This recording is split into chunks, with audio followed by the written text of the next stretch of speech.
I feel a lot of clarity that it's okay to take the long road.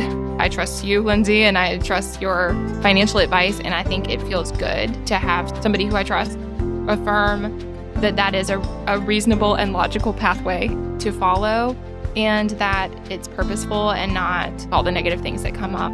Welcome to the Money Skills for Therapists podcast, where we answer this question: how can therapists and health practitioners go from money shame and confusion to feeling calm and confident about their finances and get money really working for them in both their private practice and their lives? I'm your host, Lindsay Bonham, therapist turned money coach and creator of the course Money Skills for Therapists. Hello, and welcome back to the Money Skills for Therapists podcast. So today is a little bit of a different episode. Today, my guest is Ashley Dickson-Ellison, who is our podcast editor. So this conversation kind of came about organically when we were chatting, and this is mentioned a little bit in the episode about Ashley and whether or not she was charging us enough for the work that she's doing, and maybe the work that she's doing has grown. And she was mentioning, how anxiety inducing it is for her to think about upping her package with us and really charging us for all the work that she was doing. And we kind of made a joke on our podcast meeting of, yeah, you should come on the podcast. And I was like, no, you should come on the podcast. So Ashley's coming on the podcast today. She'll also be editing this episode to talk about her anxiety about charging for the work that she does. So in our conversation today, we dig into that anxiety that I know so many therapists and health practitioners can relate to, that fear of asking for the money that you actually need and really valuing your service.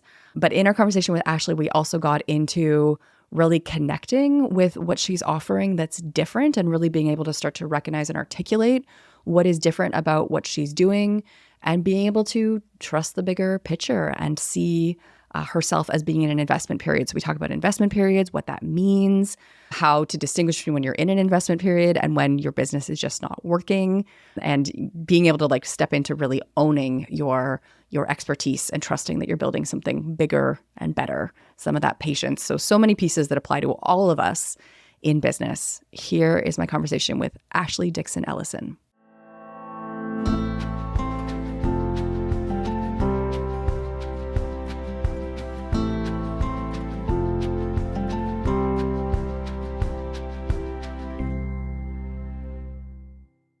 So Ashley, welcome to the podcast.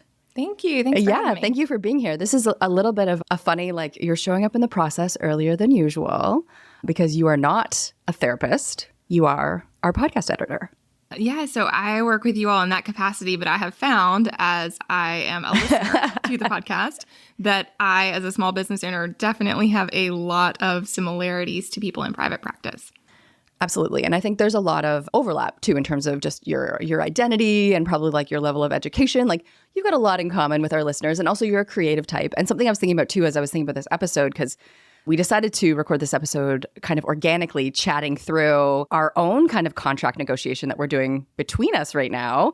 And you were talking about the emotions that are coming up, and we kind of made a joke with our podcast team of oh, you should come on the podcast. And I was like, no, you should come on the podcast, because I think the emotions that you are experiencing are exactly what therapists are often experiencing as well, even though you're in a different field. Yeah. So coming into our conversation today, what do you want to focus on? What is kind of something that we can start with in terms of challenges around money? Yeah, so I think what I love your help with, Lindsay, is navigating all the emotions that come up when figuring out how to price something and then navigating that with a client. So I find that it is really hard for me to both respect what I need to live, what I need people to pay me for my services to take care of myself and my family, and to balance that with what I think they think is fair. I try not to get too caught up in the race to the bottom situation, but realistically, there are lots of people out there who, for many, many reasons, do it for a lot less. Yeah. And so I think I kind of have to figure out how to handle that. And just in general, when I think about all the pain points in my business, the thing that is the most painful is navigating finances with clients. Yeah. Okay. So it's that relationship piece of the money between you and your clients. I think so. I think I feel uncomfortable even talking about it, I have realized. And then figuring it out. Like if I could pay someone, if I knew who to ask and trust and could have them write all that stuff up for me, I would want to do that because it's that painful to me. Yeah. Okay. So tell me then about that pain. Like what does come up when you have to have those conversations with clients? Well, I notice it in my body. So I think that's where I first realized I had a problem, because typically, even if I feel anxiety, it's more like in my head than in like my gut. Whereas this is definitely like in my body. I feel sweaty. I am like waking up during the night worrying about it. I feel that kind of churning feeling. So those were some indicators to me. And then also I've found that I will put it off. So like there's somebody right now that I need to, fortunately you, Lindsay, gave me a very clear, like, have this done in a couple of days. And I appreciated that. And I thought, Lindsay is looking out I made you do it. Yeah. Sure. You did. And I needed that. You know, you were like, just go ahead and get it done, because you knew that once I got it off my plate, I was going to feel better. And that's true. That is true. But if somebody doesn't have that, then I will just keep sitting on it and trying to perfect it. I mean, so I guess the perfectionism comes up. Like I start trying to like get it just right. I kind of agonize over the details of it, because a lot of this stuff is not clear exactly how long it's going to take, what it is worth. Like all of that stuff is kind of hard to quantify. And so then I find that I have trouble figuring it out. Because you're doing project-based work, right? Which is a little different than most of the folks who are listening who are doing sessions where it's like you're exchanging time for money, and then you have to figure out, okay, what is the value that they're getting from it? But there's also this hour that's always in the mix. For you, as you're like doing an episode, I'm going to guess there's variability that can happen on how long it takes you to, you know, edit somebody's episode based on a bunch of factors. Absolutely. Yes. And I do think it's more like if there are people listening who have other offerings, it's that kind of thing. Like how much is a coursework? How much should I charge for a program? What is it if I'm giving somebody consultation advice instead of my therapy? Like, you know, what does that look like? So I think it's that kind of packaging and pricing is definitely the realm that I'm in. And I do have a hard time both figuring it out and then also delivering it to the person. Yes. Okay. So I'm hearing there's like a lot that happens in your body, which is different. That's like a different kind of anxiety than you're used to. Because you said usually anxiety is in your head. Right. Yeah. Yeah. Like I get in there. I mean, like a lot of people with a similar personality, I go from productive thought that is like, oh, I need to figure this thing out to the stuck spiral of, I'm going to keep thinking about this, even though I've already drawn any logical conclusions I can draw. That's already happened. Yes. But I know that, and I recognize it, and it doesn't always work, but I do have things that I know to do when that happens. Whereas, like I said, this one I just have noticed it's just totally different. I mean, I was in education for 17 years prior, and I never once had to talk to anyone about what I made. There's no, I mean, it's publicly available. You can Google people's names and see the salary. There's no negotiation. There's no pay for extra things. So I think like it's just totally different than what I am accustomed to. Okay. I think that's so relevant, because something that I notice as a Canadian, so I'm Canadian, you're American. This is one of the things that's like so different about Canada and the United States is that in Canada, being a teacher is a well-paid profession. Right? Like it's... I have heard you say that, but I did not know that prior to working with you. And this is something I've had to adjust to, is when like my students talk about how like, well, I have this client and like she's on sliding scale because she's a teacher. Like it didn't make sense to my brain at first, because in Canada, teaching is a profession where you make like 70, 80, 90, you get the summers off. Like it's a hard profession, but it's like a solid profession. It is... I would say it still has maybe some of the issues with respect in terms of being like a feminized profession, that people like expect everything of their teachers, but you're getting paid well. Like you're comfortable financially. But in the United States, that is not the case. Right. And it very much depends on the state and on your age. So I will say that for me, my partner is also an educator, and like we live comfortably, but we also are very careful about our budget, and we've always just lived kind of simply, which has meant that it was fine. But absolutely, like from state to state, there are differences in how well you are paid. And there are differences in level. Like I have a master's, so like those things sometimes help, but not a lot. You know, you're talking about a couple $1,000s a year maybe for a difference. We're not talking about 10,000. So, you know, there are some things that you can do, but absolutely in our partnership, we've always tried to just keep our debt low and those kinds of things so that we could live on those salaries. But for sure, it is kind of taken for granted in the US that when I say that I'm a teacher, people kind of assume a lot of things that have to do with financial stability, and it's because of that. So definitely both not super well paid, and then also exactly what you said of you're not only that's an expectation, but additionally you should be staying after to give help. You should be, of course I did English, so I always was grading at night and on the weekend. I was planning at night and on the weekend, and all of that you would never be compensated for. So I think again I have to remind myself, if I provide a service, I need to be paid for that service. And if that service is different than the thing that I originally offered, I need to say that. Yes. And that's another financial pain point is like, I would rather just let it be. Yes, right. I know this is not right, Lindsay. Okay, not about right. I know. That's why I'm here. Not about right. That's why I'm here. Is because I know I need to work through this. But basically, I would rather sit in that space than have to navigate saying like, hey, I'm doing this thing and it's taking this much time and I need to be compensated for it. So like, that's why I'm just like, okay, I need to deal with this as a business owner, or I'm going to continue to have these problems. Because it's kind of like the systems aren't working for me. Yeah. And like what I'm hearing is there's a certain amount of conditioning that, you know, would have come from your previous job. It's not like you came from law where it's like, if you think about somebody while you're brushing your teeth, you get to bill for that time. Right? Which is a very, very different frame around work and when you're working and when you're not and what's valuable. Like you're coming from a profession where it was expected that you're doing all of this extra work beyond your work day, and you couldn't not do that. There's no way that you could not grade people's papers and be like, well, sorry, I wasn't working. So that's built in. And now you're coming into your own business, or you've been in your own business where you do need to think about charging for that time like that, or you have the option of charging for that time. Like, how do you think about the difference now in the work that you're doing compared to, you know, when you were in teaching and you were on a salary? Yeah, I try to remind myself that I am only paid for the things I deliver, and that means that it's okay to say, hey, I'm delivering this, this, and this, and we only originally talked about A, but now it's A, B, and C.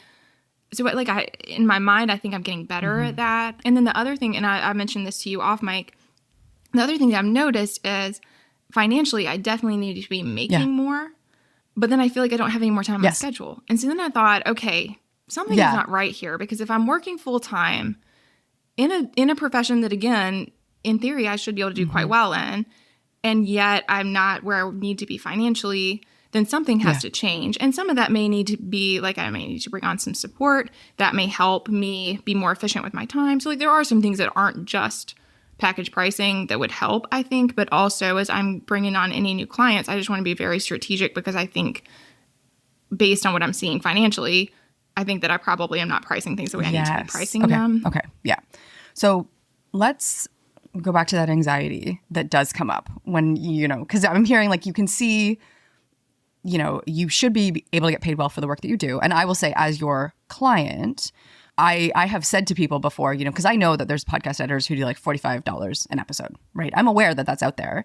I made a very conscious choice to work with you. And I've said this to you before, not just because you can like edit an episode and do decent audio, but because you hold the bandwidth, right? For our team, that's extremely important that we have somebody who can hold the bandwidth of whatever project they're, you know, in charge of, and is like, oh, hey, this piece didn't happen yet. Or like, hey, is this hanging around somewhere and I just haven't seen it?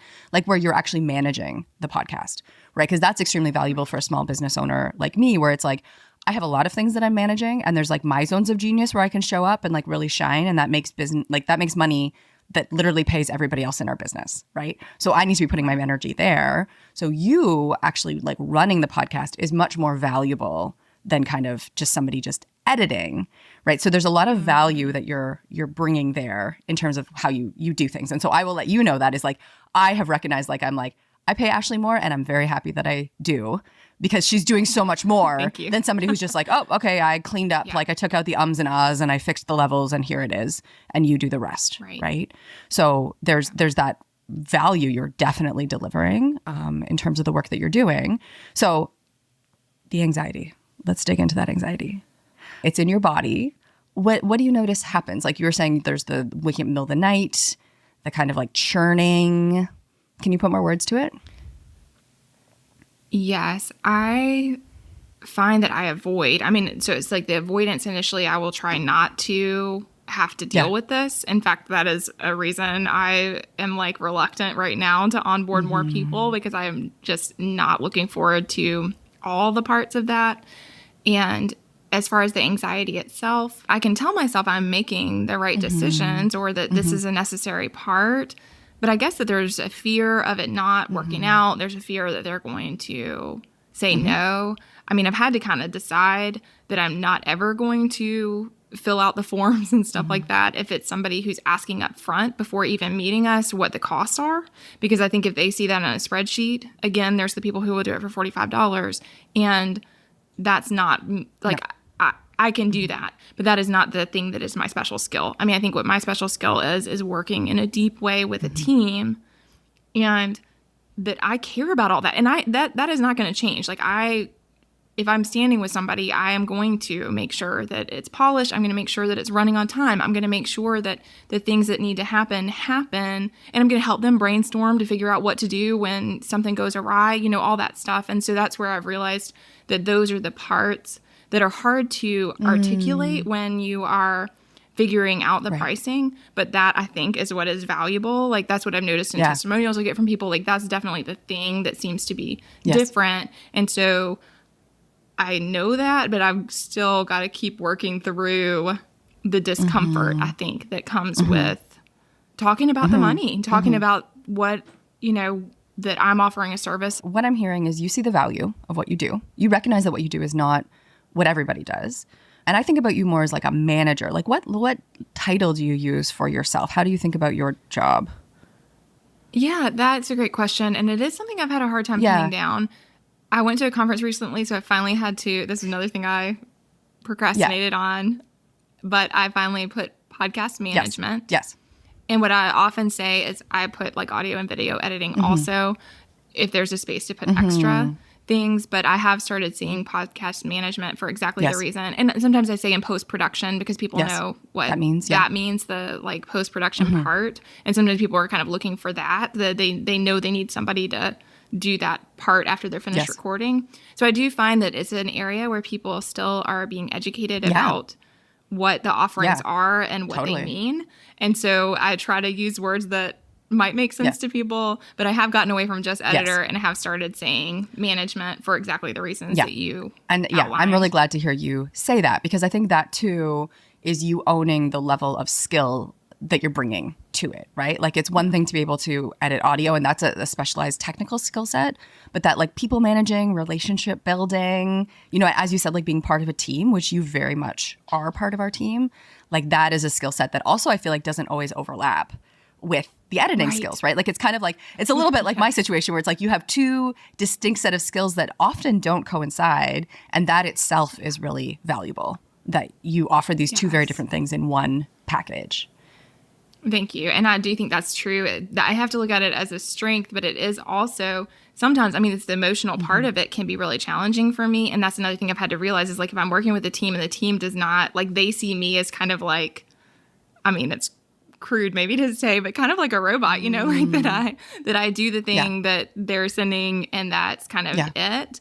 That does not work for me. And so there are partnerships that, I've kind of been like, oh, this is not the right fit, because I've had to be like, I want people who care about that connection and that they value it also. And so, again, like thinking about the packaging, but also how to present those things, that's challenging sometimes. Yeah, because what I'm hearing here is part of it is really owning, in therapy, we would call it owning your niche, right?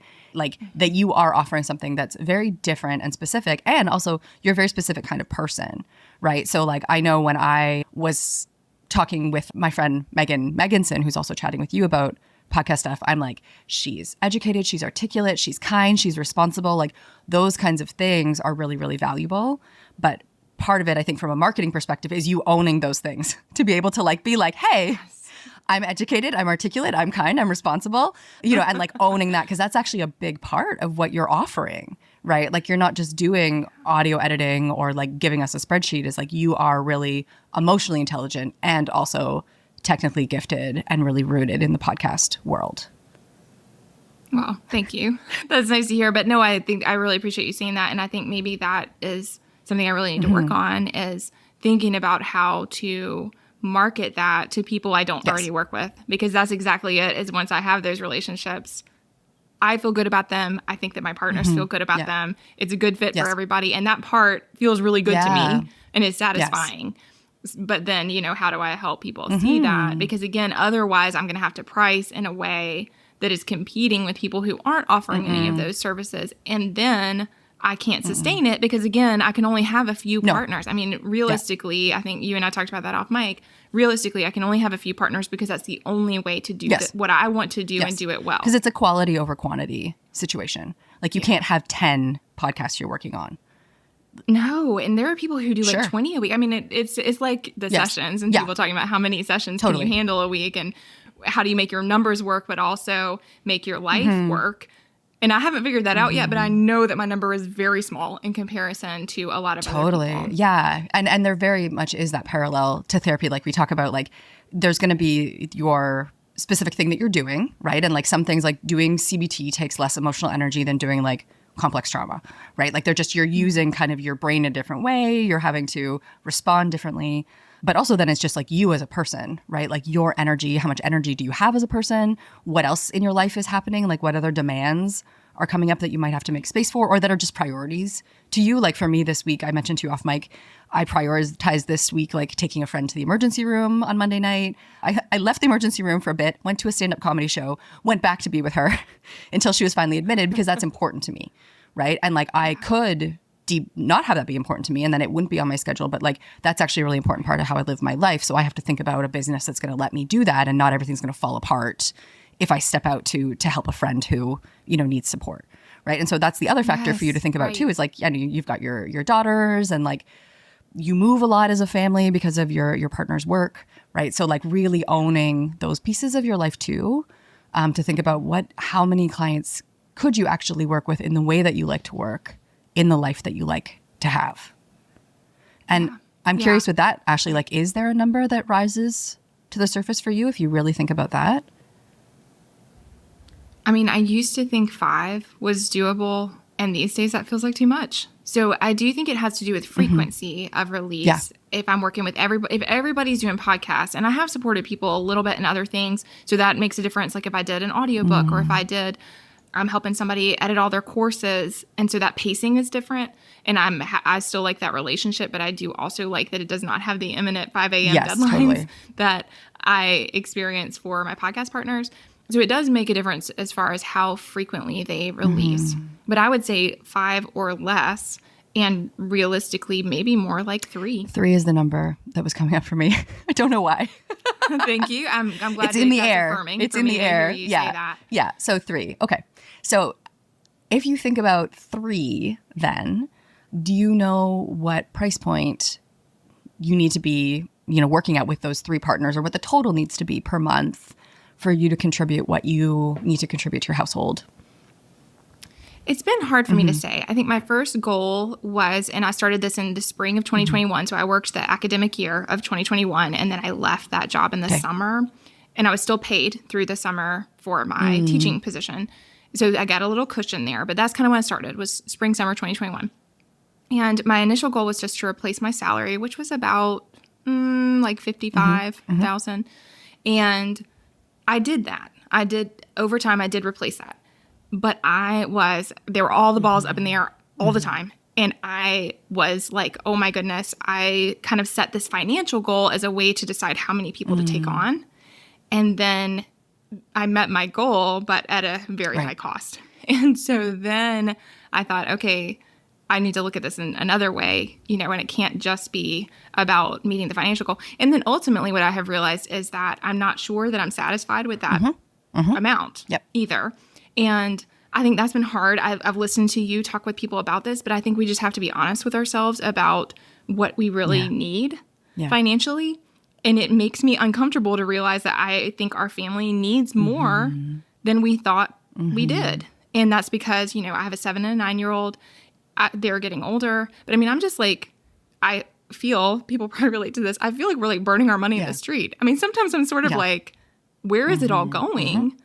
Because I think we have relatively secure jobs, and yet it's not enough. So I have kind of thought, I mean, I'm not even at that number now because I did let go of a big partner. Lindsay knows a little bit about this, but basically I let go of somebody because our family was going overseas for a little while. It was the right move for me. I was doing a lot of work that was not in my niche, as you said, and that was good for the short term, but was preventing me from figuring out what my passion is and really making sure all my partnerships do that and match that passion.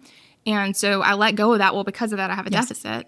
And so I have this, I feel this friction between what I see and believe can happen, but have to be patient for. And then what I see right now on my bank account, where I see that the money going out is a lot more than the money coming in. And that is not a great feeling. So, kind of dealing with that. I mean, I don't think we're in crisis. We're fortunate that we can survive that deficit for a period of time, but it doesn't feel good. No, of course not. Okay. So right now you're actually in the negative of where you need to be. So we're not even talking about lifestyle improvement. We're just talking about like your money catching up to your life. Yes. And the other big factor is I have another client that they, for lots of reasons that make a lot of sense, they're going to be dissolving probably. So like that could transition, and I could work with a new partnership there, like in their company. But if I lose that, it's going to be a big loss, and that could happen imminently. And so that's kind of new for me also, that again, teaching, maybe you don't make a ton, but you have a lot of security. Totally. Like I felt very secure in that. And so like learning to live with the ups and downs has been really hard. Yeah, absolutely. Yeah. And with the kind of work that you're talking about too, like it's a little bit different than therapy work, because therapy work tends to be like, I have this many spots. Oh, 2 spots opened, but already my website's out there. Already people have been checking me out. I'm already getting inquiries. I can fill those 2 spots. But with you, it's like, maybe you have 3 clients. We get to the point where you have 3 clients. If one client leaves, it's like a third of your income is gone, right? And then you have to look around to find that other third of your income again, which is a significant hit. You have all your eggs or many eggs in one basket, no other baskets. Yes, that's a great analogy. So I'm going to bring us back to that anxiety again, because we keep circling it, but we haven't actually gotten into it. I'm curious, what is the fear? Like, what is the thing that you really fear happening that your body is telling you about? I think that it won't work, that I will make changes that in some ways feel a little selfish, like letting go of that client, I do think was the right thing for me, but it impacts my family. It impacts my family financially and kind of immediately. And that felt like a big risk. And knowing that I'm going to have to keep doing that kind of thing causes me anxiety. And immediately when the client who we might dissolve here coming up, when they called me, right after that, I went on the Greenville County is where we live, the Greenville County School Board. Of course, there's a million jobs posted. And immediately I was like, I could just apply. There you go. I could apply for next year. And so there's this idea of, and of course my partner comes home and is like, let's take a breath and talk about all of the things you could do that are not that. And I loved the classroom, but I needed to leave when I left. So I needed to for myself, I needed to for my family. And I know that. So I have to just keep reminding myself that even though there is comfort in thinking about a W-2 position that has a very steady income and that doesn't have these ebbs and flows, there is comfort in that. But I mean, I know in my mind that is not the pathway I want to be on, and that I've worked hard to get here. I've worked hard the last 2.5 years to build this space and create these partnerships and I'm very attached to your team. I'm attached to the other teams I work with. And so while I recognize that there will be changes, and of course people will have to move on for lots of reasons, that I need to learn to live with that. Yeah. And I wonder what makes it worth it to have to weather that.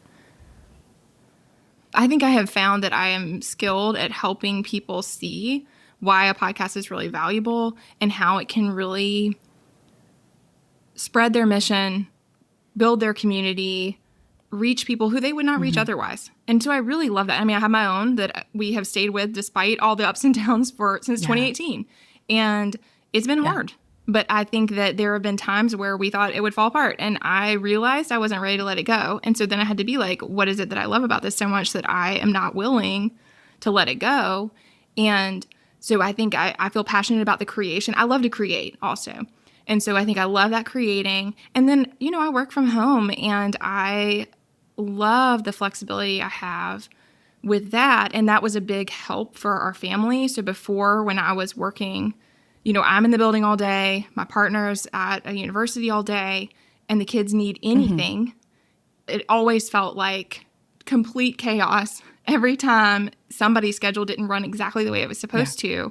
And I was just so tired of that cycle of just feeling like we're constantly one step from total disaster. And so I do feel like this job, even though I have this part that I got to figure out and make feel better, I feel way, way more present with my kids. I feel way more flexible with my day. And all of that feels really good, because before I did, make some changes within education. Like I left the English classroom, I went into instructional technology, and I did that to try to dial down the amount of energy I was expending throughout the day. And it did help, but I still came home running very close to empty. I mean, I'm a highly sensitive person. I love working with kids, but I also carry every bit of what they have going on. And that was fine before I had my own kids. And then once I had them, I was just like, this does not work. This does not work. And I felt like I knew that. My oldest daughter is 9.5. I knew that the moment she was born, basically. I was like, something has to change. Yes. Yeah. And I relate to that very much. I just was having a memory yesterday of a mentor of mine who's actually a mother of one of my friends, sent me a card after my son was born and was like, having a child is going to let you understand your clients at a whole new level. And I just remember thinking, no, I don't want to. That for me was like a very clear, like, no, I actually don't want to have to be doing all of that emotional work and that intensity and rawness and carrying all that stuff, and also parenting this tiny human. I knew that for me, those things were not compatible. And it sounds like for you, it was a similar realization. Yeah. Okay. Yeah. And I felt like I did something, and I did it for 6 years, that I felt like made it more containable, and it taught me all these skills. I mean, this is how I got into the tech stuff, was making that change. So I felt like it was worth it. But even that, I was ready. The pandemic came, and we really saw how hard it can be to try to keep everything afloat. And so even though things have gotten back to normal in a lot of ways, I started to value the flexibility of being able to do what I needed to do when I needed to do it. And that was never a possibility before. Going to the dentist, taking a kid to the dentist. I mean, stuff that those just basic logistical things were kind of impossible before. And so that part is very freeing and makes it worth it for me to do the hard work of figuring out all the business side of this, because that is the part that does not come easily to me. The relationships come great. The tech itself is fine. When I don't know, it's no problem for me to learn. Those things are all very easy. But the business part is just continues to be painful. Okay. As I'm listening to you, I'm hearing a couple of things. First of all, I'm hearing the structure of this work is great for you, right? The flexibility, and you're not depleting yourself. You're not coming home almost empty, right? You have the energy for your kids now instead of kind of absorbing from other kids all day long. And then I'm also hearing you love being part of a team. You get to use this blend of skills that you have, this kind of emotional, relational intelligence that you have, as well as these tech pieces. I'm curious, when you think about all of the good stuff about your work, all of these pieces, what do you notice in your body? I mean, I think I feel proud. Yeah. I think that I realized that I've made something, and it was something I never would have thought I would be in tech. I never thought I would be in business. And so I think I feel proud of that. And I did realize, when I had one partnership that was more of an employee situation, I realized I didn't want that. I actually wanted the freedom to feel I'm in charge. I mean, I serve other people and I enjoy serving them, but I'm in charge of my path. Yes. And that's really important to me. Yeah. Okay. So that being in charge of your path, then, is there any kind of image or feeling that comes with that? Let's build that out a little bit. What do you think of when you think of being in charge of your path? Well, I think that there is a way that I can serve people that I'm not currently serving them. And so I have this like feeling, and I mean, I've learned this in part from you and from hearing people talk about like programs and just other ways of kind of fleshing out what they do and taking their genius, but offering it in a different way. And so I have this feeling that maybe there's a way that I can help people that's not quite as intense as the partnerships. And I think if I could do that, I think I would enjoy it. I think I would love those relationships. I mean, I love to talk to people and be connected. It's funny because I'm like so introverted, but now that I work at home all the time and I'm by myself all the time, I'm also like, oh gosh, like where are the people, you know? And so I think I would like the connection part. And I just don't know what it looks like yet. And I think that I have some obstacles. Some of them are the financial ones. You know, it's just like pricing, navigating what are the offerings, but also it's just some logistical things like locking down, narrowing it down, figuring out what exactly is the thing I want to offer. And then it gets into the marketing and stuff, which is a conversation for another day, but that is a huge barrier for me because right now I function through referral. I have been able to do that. It's been very comfortable, whereas this would require me to be more present in digital spaces in a way that I have very much chosen not to be otherwise. I understand that. I can relate to that. Yeah, because like what I'm hearing here is, on one hand, I'm hearing, you know, there's a part of you, and I'm gesturing to my chest, which I guess this is going to be video, so some folks will actually see what I'm doing. Those of you listening just to the audio will not see this, but I'm gesturing to my chest to all this anxiety that's in your body, right? So like, there's a part of you that's really afraid of kind of sticking your neck out and taking up space. But then I'm hearing another part of you that knows that you have even more to offer than what you're doing now, and you could reach even more people and have more impact in a way that costs you less than you do, like even more than you are now, right? Like there's even more potential here for like connection and getting the what you know out to the people who, you know, can make great podcasts and make a difference in the world. I'm hearing kind of these two different parts there. Does that feel familiar, that there's kind of that duality to it? Absolutely. Yes. Okay. Yes. And it's, I mean, and those two feel both in opposition and kind of in friction. Totally. And so it's, again, because it's kind of like there's maybe an easier or faster path that's going to feel more financially stable and that will help, you know, because again, I feel like if my family doesn't get to do a thing because I made these choices, like there is an impact that I am aware of. But then I also am like, I can't go that direction and build out something that I don't currently have if I don't make space to do that. Yes. Yeah. And it makes you wonder, like the part of you that's really afraid, right? This anxious part. What does that part of you need to know? That the part of you that can have this, like owning this excitement and realizing you have even more to offer the world. Like what does that anxious part need to know? I think I need to trust that it is okay to let more money go out and come in for a period of time. Because I think I am very comfortable with always making sure that I've paid off everything all the time. And, you know, we have a mortgage, but like beyond that, like we really just try to like always pay off our credit cards every month and things like that.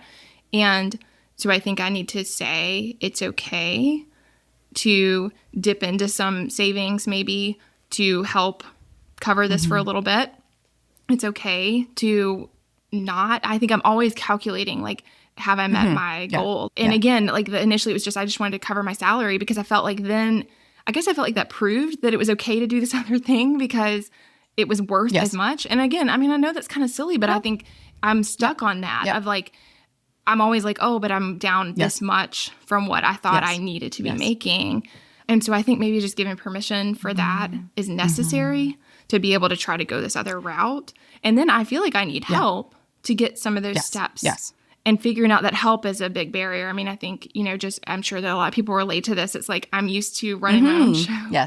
And it's hard for me to find the right people who I really can trust and who I believe are going to do the level of work I want them to do. It's just easier for me to just do it myself. So which is, I think I need to let go of a little bit of that. You know, a conversation for another time. But because what I'm hearing in this is like, it's almost like you need to trust yourself to make an investment in your business. And part of that investment is right now making the space, maybe finding the right teacher to help you make courses, work on your marketing, own your branding and your niche, like whatever strategic step you decide is the next right step for your business, like somebody to help you do that. And part of the investment actually is going to be not making yourself just like make money right away and draw into these savings a little bit, because you're building something bigger and more solid and more in the direction of where you want to go. What do you think about that framing of this is an investment? Like and in fact, you're actually investing with your buffer, like money from the past. You're not even going into like a debt for this. It sounds like at this moment, you're more just digging into savings to make the space to build something bigger or more in alignment with what's actually going to make your heart sing, or however you want to phrase that.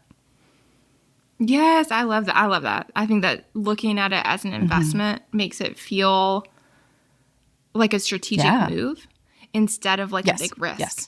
Or almost careless. Yes. Like it makes it feel like it is a purposeful decision instead of, being lazy to not take those next steps, or being careless, because I think those are some of the things that come up when I'm in the anxiety space, is just this like criticism of like, oh, but I could be doing A, B, C, D. Yeah. And that is true. But if I did those, I know that there's consequences for that. And so then, trying to use what I've learned over the past several years to make a wise long-term move instead of solve the problem. But I do want to just solve the problem. Totally. Definitely my first impulse is like, just stick the Band-Aid on there. Gaping wound, it's I don't fine. Care. It's fine. I got Band-Aids. Paw Patrol Band-Aids. Yeah, because part of investing, and like part of the difference between investing and just having a business that's losing money continually or not supporting you continually, is you need to be able to trust yourself to do the things to make this an investment, right? That's the difference between an investment period and just a business that isn't working. Is in an investment period, the money might not look like you want it to look. You might be in the negative. You might be drawing into savings, but you're like, I'm doing this with a plan. And my plan is, first, I'm going to do this. By the end of this quarter, I'm going to be here. I'm going to be building these relationships. I'm going to get help from this mentor who I really trust. And by this point, I'm going to be launching my courses, or I'm going to have my like very specific packages with my new language that really like articulates exactly what I do that's different. Like you have a plan and you're working a plan, rather than like, it'll be fine.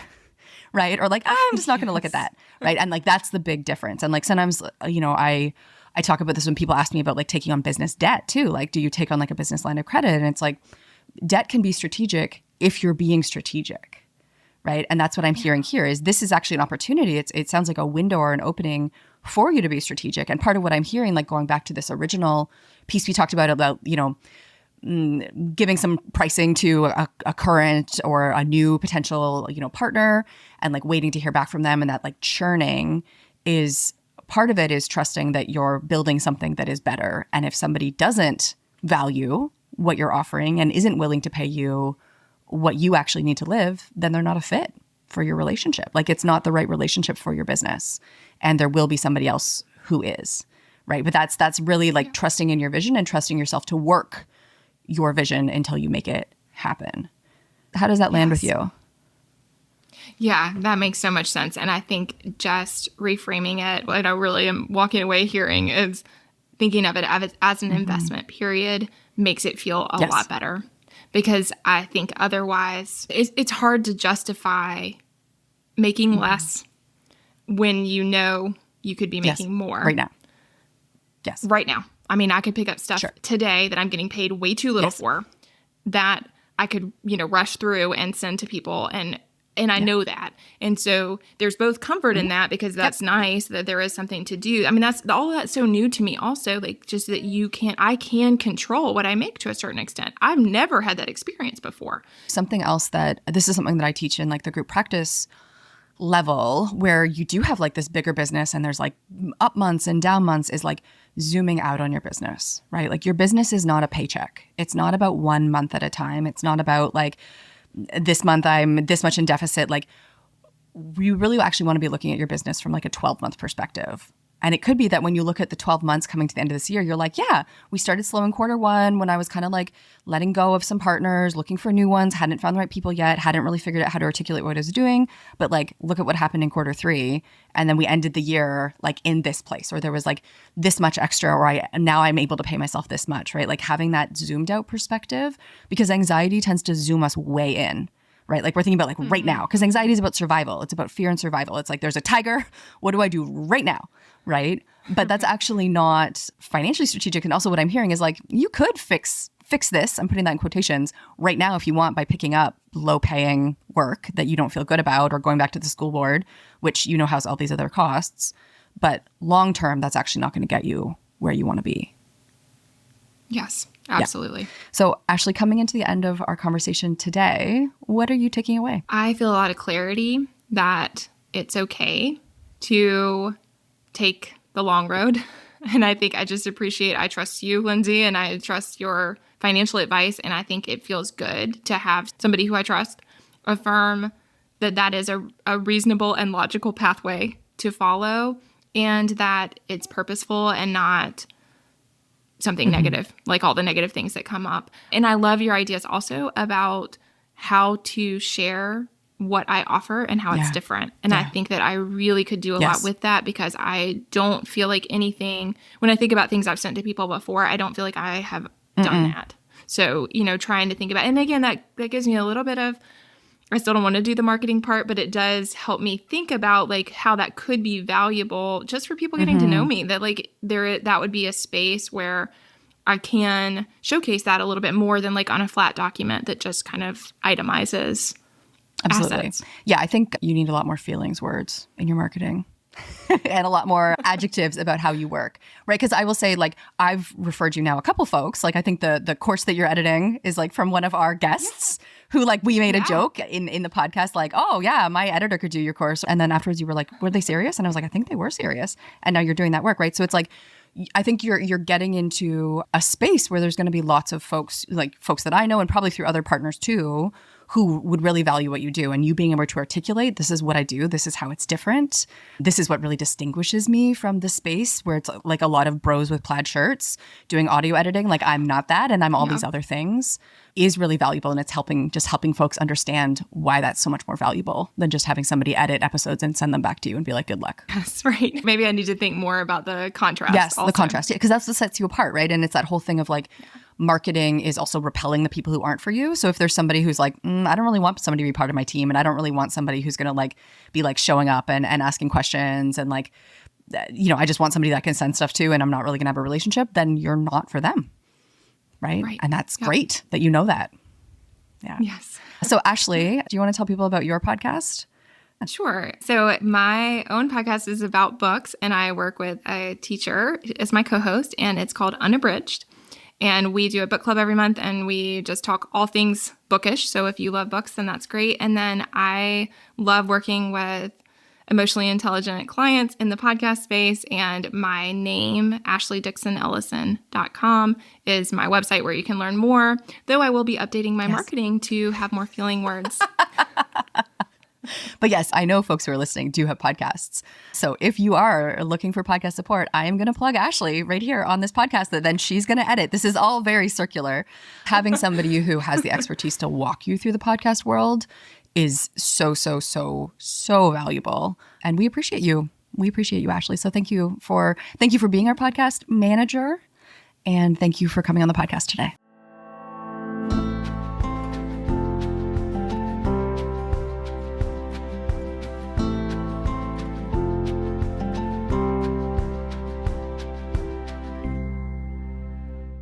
In my conversation with Ashley today, there was, in the back of my mind, there was like some sort of image or metaphor that I was never able to really pull forward and articulate, but it is something about kind of stepping out on your own, right? And when you are stepping out on your own, whether it's into private practice or into some sort of other kind of side business that maybe you're even doing in addition to your private practice, because I know so many therapists have other gifts and talents. When you are stepping out of that kind of safety of having a salary that often costs us in all these other ways, like Ashley talked about, like so emotionally draining to be a teacher, using up all of her energy, but it's safe, right? When we step out of that safety and we step into having our own businesses, it is scary. Like that is true. And I think that often we think that that's something specific or deficient about us if we're feeling really like anxious or scared in that process. But there really is something about stepping out on your own and taking up that space and having to start to really own your gifts and be like, this is what I do. This is what it's worth. You might not like it. You might say no to it, or knowing what you do but not having found your people yet. Like that building stage of really growing into your brand, being able to articulate what you're offering and then having to like find your people and figure out how to price it. It is scary and it's hard. And I kind of am getting this image in my head of like, I don't know, like being out in the desert or a field and you're kind of like by yourself, but you're also building something, and that's so powerful to build something that is yours. But also it's kind of scary and exposing and lonely. And, I'm hearing that in what Ashley's saying. Like she has that spark. She knows what she offers and how it's different from what other people are offering. And she's like starting to be able to recognize and thinking about how to articulate that more. But it is also scary to kind of stake your ground and be like, this is me. This is what I do. This is what I'm good at. And folks might take it or leave it. And it takes time to find your people. And that's true in all businesses, including private practice. So I'm really excited for Ashley. She's wonderful. So if you are looking for a podcast manager, reach out to her. I'm really excited and honored to be working with her and getting her support as she's also building a business that is more and more her. You can follow me on Instagram at Money Nuts and Bolts. And if you're enjoying the podcast, it's super, super helpful for us if you leave a review on Apple Podcasts. You can share what your favorite episode is or what you enjoy about the episodes. It is the best way for other therapists and health practitioners to find us and be part of the conversation. Thanks for listening today.